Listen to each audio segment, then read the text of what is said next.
আমি গল্প বলছি না এখানে, তুমি বুঝতে পারো না তুমি কি ভাষা ফেসেছো। তোমার এই গরম বেশি দিন থাকবে না, তোমার এই পাওয়ার বেশি দিন থাকবে না, তোমার এই পদ, তোমার এই সম্মান, তোমার এই ইজ্জত বেশি দিন থাকবে না। তুমি আব্বাস সিদ্দিকী দেখছো কেন?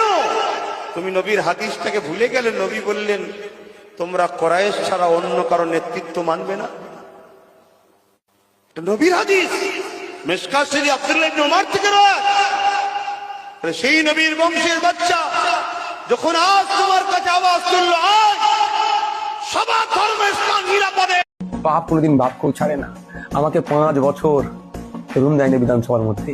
আমি কিন্তু ওই কাঁদা কাটা করার ছেলে নাই, মাটিতে বসিনি। হ্যাঁ, বসেছে প্রোটেস্ট করতে পারে, নয় নওশাদ সিদ্দিকী আমাকে দেয়নি। আমি কারো মিডিয়ার সামনে কান্নাকাটা করছি নাকি?